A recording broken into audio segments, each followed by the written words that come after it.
Ça marche nickel.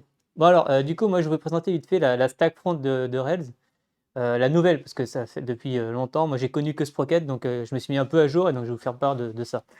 Je pense que je vais dire des conneries parce que j'ai lu beaucoup de trucs, mais j'ai pas beaucoup utilisé. Donc, si je dis des conneries, il faut m'arrêter. C'est dommage qu'il n'y ait pas Adrien Siamy. Ou, souvent sur le Slack, on voit que ses potes, là, j'ai oublié ses noms, là, ils débattent souvent sur Stimulus, toutes ces nouvelles PropShaft et tout. Donc, j'aurais bien aimé qu'ils soient là, mais au pire, tant pis, ils sont dans le chat, ils poseront des questions dans le chat. Euh, L'avantage, c'est que j'ai la preview en bas. Donc, j'ai fait un petit récapitulatif vite fait, donc je vais aller vite. Donc, ça, c'était au début, c'était nickel. On avait juste 3 fichiers, on était heureux, on faisait nos trucs, on uploadait sur FTP, paf, magnifique. Après, là, il y a Rails qui est arrivé, donc on a commencé à faire. Vous connaissez les logos, donc là, il y a CoffeeScript, Lez, jQuery, Bootstrap. C'était encore merveilleux, là, la vie était encore belle. Ensuite, on est arrivé à peu près là, à ce niveau-là. Je sais pas quelle année c'était, ça. 2015, 2016 peut-être? Non, je sais pas. Ça, c'était plutôt 2013, ça c'était un peu avant, et ça c'était 2016 peut-être. Bon, là, ils ont commencé à rajouter leurs 2-3 trucs. Là, ça allait encore. D'accord, là, ça pouvait encore aller. Puis là, on arrive là, c'est le bordel. Hein, vous connaissez peut-être les logos, j'imagine. Hein, vous avez tous souffert comme tout le monde. Et là, voilà, on arrive aujourd'hui. Et là, bon, les photos sont toutes petites, mais je pense que tout le monde a déjà vu ces photos-là, vous connaissez. Donc là, c'est la classique. Et puis là, c'est celle d'il y a 6 semaines. Là, je ne sais pas quand est-ce qu'elle est sortie. Donc, on va un peu parler de cette partie-là. Euh, Bah, la première, c'est quand il y a DHH qui fait sa première conférence et qui dit fuck you à tout le monde. Et là, c'est celle d'il y a 6 semaines où en gros il dit lui, il a réussi à faire un système de build qui est très rapide, c'est le no build, il dure 0 secondes. Versus Bun qui fait infini de temps et ES build qui fait infini de temps plus plus. Voilà. Donc, là, pour ceux qui ont connu Rails 3 par là, peut-être 2, non, c'est dans le 3 que c'est arrivé, il y a Sprocket. En gros, Sprocket, ce que ça fait, c'est ça prend tous les trucs JS, Kofi. Qui connaît Kofi? Ou qui connaît pas Kofi? Ah, il y a quand même des gens qui connaissent. Ça se laisse, et en gros, ça faisait la compilation, ça minifiait, ça mettait un digest ici pour pouvoir faire le cache, et ça servait tout ça. Donc en gros, on mettait juste nos fichiers d'assets, ça compilait, ça faisait tout derrière, on était super heureux, ça marchait bien. Et après, donc voilà, donc j'ai fait un petit graphique, ça c'est la source, c'est moi, donc c'est peut-être que je me suis trompé. Mais en gros, là, il y a le no-build, ça va très vite. Là, c'était l'asset pipeline, ça va assez vite. Là, on commençait à mettre le Webpacker, là, c'est la troisième image, si vous vous souvenez. Ça allait assez vite, mais c'était lent. Puis là, on arrive aujourd'hui, on est à peu près par là.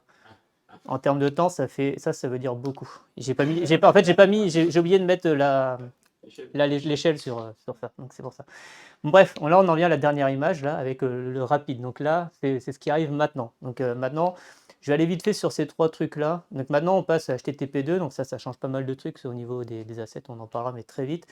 Ensuite, il y a les import maps, JS module et ESM. Vous avez peut-être entendu parler de ça parce que dans le dernier Rails qui est sorti, ça va être basé sur les import maps par défaut. Et on a le CSS. Avant, c'était le 3. Donc j'imagine que variable et nesting, ça arrive dans le 4, mais je ne sais pas si c'est le numéro. Donc en gros, le HTTP1 vers CAP2, le résumé, c'est que c'est très rapide. C'est bien HTTP2, ça va super vite, on n'a plus de problème, plus besoin de se prendre la tête et de changer les fichiers pour que ça matche HTTP. Maintenant, on fait ce qu'on veut et puis HTTP se démerde et ça marche très bien et c'est très rapide. Voilà. Ensuite, il y a eu les JS modules. Donc là, je vais faire le tour. Vous connaissez peut-être, est-ce que vous connaissez les 4 là? CJS, AMD, UMD, ESM? Non? Au moins un? Qui en connaît un? Levez la main. Qui en connaît 2? Ouais, ça s'arrête là. Bon. Parce qu'en JS, ils ne savent pas faire un truc en une fois. Donc, il faut qu'il y ait minimum 4 fois ou plus. Donc, le CJS, c'est le premier, ça vous connaissez peut-être. C'est un truc qui ressemble quand on fait du Node, là, c'est sur le back-end, ça ressemble à ça, Require. Après, ils se sont dit, ah ouais, mais c'est nul, ça marche que sur le back-end, dans Node. Donc, ils se sont dit, on va faire AMD, c'est pour Asynchronous Module, je sais pas quoi, Define. Et donc, en gros, ils se sont dit, vas-y, on va faire des dépendances, mais comme ça marche dans le browser. C'est trop génial. Et après, il y a une autre personne qui est venue qui a dit, ouais, mais c'est nul, ça marche que dans le browser, ça marche pas sur le back-end. Moi, je veux que ça marche partout. Donc ils ont fait UMD parce que U ça veut dire universal. Pour une fois là c'est vraiment universel, c'est génial. Et donc c'est très compliqué, je pense qu'il n'y a que Webpack qui est capable de sortir ça. Et c'est compliqué mais ça marche a priori partout. Génial. Par contre il y a un step de build infini pour arriver à faire ça. Et le SM c'est ce que le consortium, la ECMAScript, là vous connaissez peut-être, la JavaScript, à chaque fois on parle de ES6, etc. Bon, le consortium il s'est dit mais moi je veux faire ça, moi je veux faire des import from. Et ça marchera dans le browser, ça marchera dans le back-end et tout. Mais en gros personne ne voulait les suivre. Donc tout le monde est parti là-dessus ou là-dessus. Enfin, chacun faisait sa sauce, mais le consortium, il faisait toujours son truc dans son coin. Et il y a quelques années, ils ont dit, bon, maintenant, c'est ça. Donc, en gros, ils ont dégagé ça, ça, ça, et maintenant, c'est ça. Donc, tout le monde doit utiliser ça. Et voilà, donc maintenant, quand vous êtes dans votre navigateur, bon, c'est un peu petit, désolé pour ceux qui ont des petits yeux, vous pouvez rapprocher. Mais en gros, ici, Vous faites un script, au lieu de mettre type JavaScript, vous mettez module, et donc normalement dans le browser, maintenant vous pouvez faire les imports comme ça. Ah, j'ai oublié de mettre pour l'import maps. Mais en gros, l'import maps, c'est ici là où vous mettez le lib. Généralement, ici, vous allez mettre une URL ou alors un pass de fichier. Et des fois, c'est un peu chiant parce que c'est super long. Donc en gros, l'import map, ça permet juste de faire des alias. Comme ça, vous mettez lib et dans l'import map, vous mettez lib, ça pointe sur tel HTTP ou tel pass. Et comme ça simplifie après la lecture et ça permet de réutiliser des. Si par exemple, dans une des librairies que vous utilisez, il y a déjà un import quelque chose, bah, il saura où aller le choper parce qu'il n'a pas d'accès à NPM vu qu'on est sur un browser. Donc en gros, normalement, tout ça, ça simplifie le JS. Et comme on a ça maintenant qui est supporté dans le browser, bah, il n'y a plus de build. Et c'est pour ça qu'il disait que maintenant, c'est très rapide, c'est zéro. Donc maintenant, on met juste ces fichiers JS, on fait des imports, et tout marche. C'est magnifique. Et ensuite, on passe au CSS, qui était la deuxième chose qui nécessitait du build. Et donc, pour ceux qui ont connu Less et Sass, en gros, généralement, on s'en sert parce qu'on veut des variables et parce qu'on veut tout, comment dire, nester, parce que c'est chiant de taper toutes les règles de CSS. Et donc maintenant, dans le dernier CSS, dans la dernière norme du CSS, bah, les variables, elles existent. On met des tirets-tirés, et puis après, on fait var tiré-tiré, on s'en sert. Et le nesting, bah, maintenant aussi, ça inclut dedans. Donc théoriquement, maintenant, il n'y a plus besoin d'utiliser de Sass et de Less. Je pense que le seul avantage de Sass et de Less, c'est peut-être les mixins encore, et quoi d'autre, la faire des loops, mais bon, les couleurs. La gestion de couleurs. Peut-être, je sais pas, j'ai pas vraiment testé la gestion de couleurs. Mais C'est fonction pour Dark. ah oui, oui, les mixins, quoi, en gros. Il manque les mixins. Globalement, il manque les mixins, mais on peut s'en passer, quoi. Si on fait le calcul à la main et ouais, ça passe. Mais globalement, avec ça, on peut théoriquement se passer de ça, c'est de less. Et donc, pareil, plus de build, on met directement dans le navigateur, et puis hop, il est content, et c'est très rapide. Donc ça, c'est merveilleux. Donc maintenant, j'en viens à PropShaft, donc qui est la suite de l'asset pipeline. Donc maintenant, comme maintenant on a tout qui est natif, là, je viens de parler du JS, du CSS. En fait, on n'a plus besoin de cette étape de build. Je ne sais pas si je l'ai là, mais je vais revenir en arrière, ça sera mieux. Il était où? Voilà, avant, on avait besoin de ça parce qu'on avait du Coffee, du CSS, du Less, et maintenant, on n'a plus besoin de build tout ça. Donc, en gros, PropShaft, il a dégagé tout ça, si je dis pas de conneries. Et donc maintenant, on met juste ces fichiers JS ou CSS dans Assets, et PropShaft, il se sert, il fait le serveur, il les sert et il met le digest dessus pour que le cache puisse cacher tout ça. Et donc maintenant, en fait, c'est tout simplifié, il y a juste à mettre ça. Et si jamais vous avez encore besoin de bundler, genre si vous faites une migration de Asset Pipeline à Sprocket, vous avez encore besoin de bundler des trucs, vous n'êtes pas encore 100% natif, bah, vous pouvez utiliser JS Bundling ou CSS Bundling, vous mettez ça dans ce dossier-là, et lui, il se démerdera après pour les servir et faire le digest et le cache. Voilà, la seule différence, c'est que tout ce qui est build est sorti parce que maintenant, il n'y en a plus besoin. Et si jamais vous en avez encore besoin temporairement, bah, vous le mettez vous-même. Et ça simplifie un peu tout. Voilà, comme j'ai 5 minutes, j'arrête là. Ça te va, Sylvain? Non, je déconne. J'ai menti. Et ça, c'est.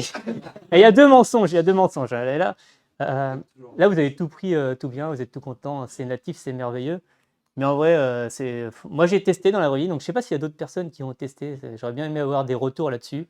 Mais globalement, les packages là, comme je vous ai dit que c'était la merde, il y avait 4 formats. Il n'y en a pas beaucoup qui sont compatibles ESM. En plus, TypeScript, si j'ai bien compris, ça fait pas longtemps qu'il est compatible aussi avec ce format d'ESM. Ce qui fait que actuellement, quand vous faites npm install et que vous pensez utiliser ce package dans votre projet, bah, il y a de grandes chances qu'il ne soit pas compatible ou alors que c'est compliqué à rendre compatible. J'ai pas mis le lien là, il faudra que je le mette dans le Slack, mais il y a un service en ligne qui s'appelle esm.sh. Et en gros, on lui met juste slash n'importe quelle dépendance, genre on lui met, je sais pas, react @latest, et il va se démerder pour la télécharger et la rendre compatible ESM.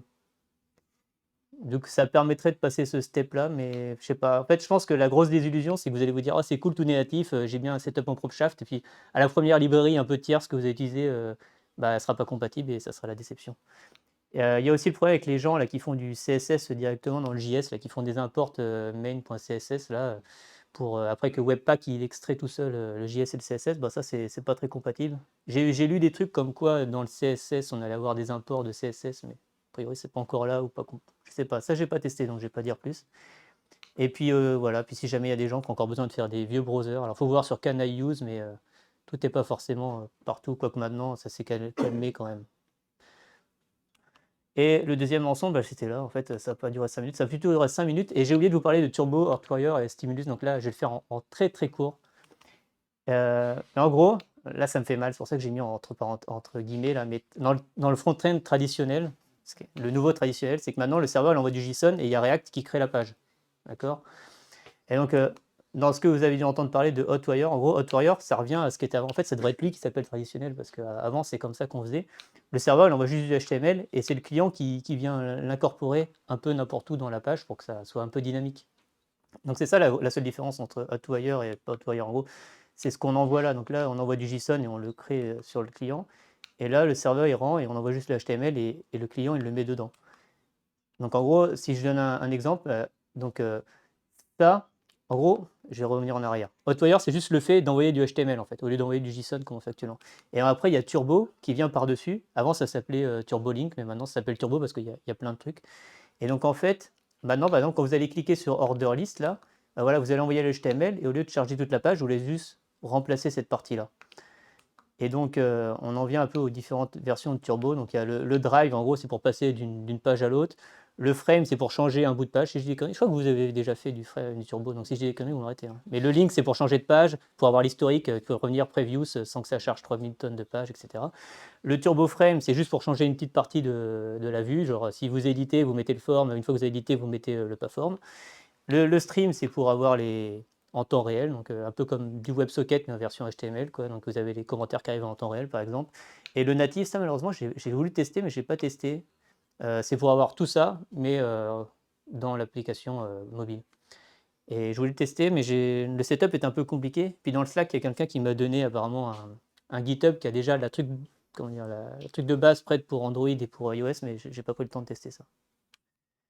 Et je vais finir avec Stimulus, mais alors, ça c'est mon résumé aussi très très vite fait. Mais en gros, pour ceux qui ont fait du JavaScript au tout début de Rails, généralement on aimerait bien faire, si on est dans le contrôleur action, on veut tel JS, bah, Stimulus c'est un peu ça en fait. Ça met le MVC dans le JS, donc quand on a des diffs, par exemple comme là, on dit que c'est un contrôleur hello, et puis on lui dit après qu'est-ce qu'il peut faire, etc.